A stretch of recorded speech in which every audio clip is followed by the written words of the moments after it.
story. I don't expect this speech to be dowy. I expect it to have some excitement to it.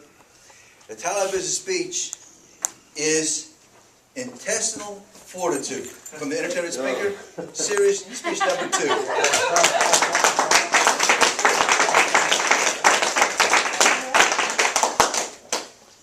Does anybody in here know sign language?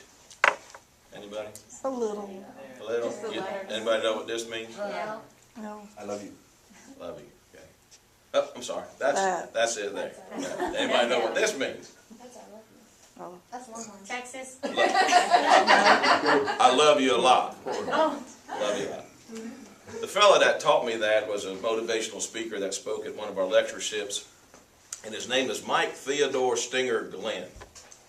And he played 10 years in the NBA. He's from Rome, Georgia.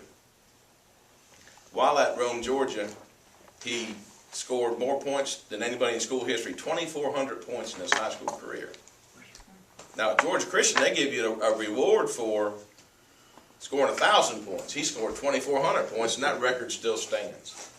He was an honor student, perfect attendance from elementary school through high school, one of those guys, never missed a day. He got a scholarship to Southern Illinois University, where he played basketball for 4 years, and he was drafted 23 overall by the Chicago Bulls in his draft year. But he didn't never play for the Bulls because he got in an automobile accident and broke his neck. Actually fractured C3. But through his own determination, he rehabbed and was able to get back into the NBA, and he played for 3 NBA teams. One of them was the Atlanta Hawks, who he was a commentator for. Also played for the New York Knicks, where he earned the nickname Stinger, because he had such a smooth shot and he was such a proficient shooter. They said, boy, that boy can sting the net. He can sting that net. So they called him the Stinger, and that nickname stuck with him. He shot 54% of his shots over his career, 7.6 points average per game. He became a commentator for the Atlanta Hawks and Fox Sports South, which he still is, at radio and television as well. But he wrote this book. It's called My Next Shot Goes In. What a cool title that is. Because as a player, I don't care if you're a basketball player, or you're a football player, pitcher, you got to believe that next shot is going in. That's going to be a strike. I don't care how many interceptions you threw, you got to believe that your guy's going to catch the ball, not the opponent, next time. And when you're on a team, you've got to believe that you're going to win your next game. Otherwise, what's the point? Some of the topics, he's got 10 points in here for success in the NBA, successful NBA players, and for success in life. Some of them are, you got to accept the challenge, first of all. And you got to focus. And you've got to let your goals be bigger than your dreams. You just can't dream about it. You got to set goals and achieve those goals. Although he goes in saying, you really don't have to get started with the goal in sight. You just got to get started. And you have to have faith that your next shot's going to go in, that you're going to win your next game. And you let the universe take care of the details. You don't sweat the small stuff. Mike is also a collector of African American artifacts. And he's the author of 4 books, not just this one. And he has several biographies that he wrote. And one of them he wrote is about Frederick Douglass. Now, Frederick Douglass was born into a dowie situation because he woke up a slave. And he was separated from his family at an early age. He was mistreated. He was beaten. He was starved. He was misguided, miseducated. But at the age of 10, he asked his slave mistress to teach him how to read. And she did.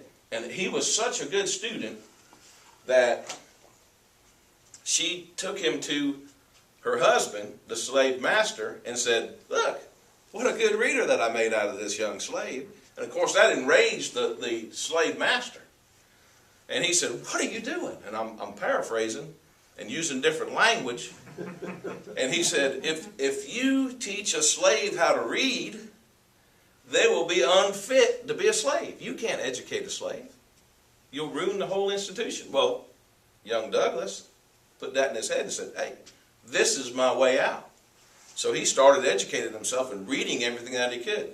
And he grew into a pretty strapping guy. I picture him to be about the size of Caden there, because he was over 6 foot tall. And he fought his way out of slavery and escaped, went up to the north, joined the Northern Abolitionists and the Anti-Slavery Society, and became a speaker.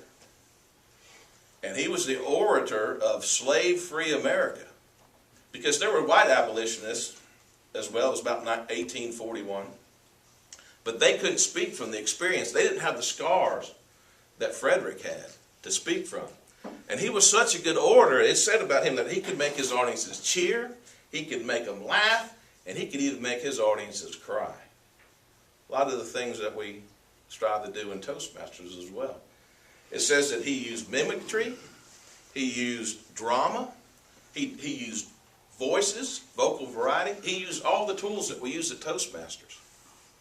And he helped America come out of that barbaric system, because that system was backed by the government, the courts. It was socially acceptable. Even the religious institutions of that day were justifying slavery.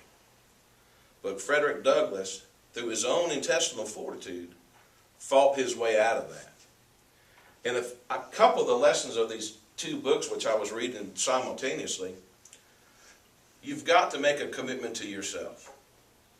And this is the message that we need to tell people. You can overcome, you can succeed, but it starts with yourself. It starts within. And first of all, it starts with the idea that you can do it. You can. Even if the odds are stacked against you, you still can overcome. And if you will take these to heart and you will apply these principles to your life, not only will you change your life and those people around you, but you have the ability to change a country. Mr. Toastmaster.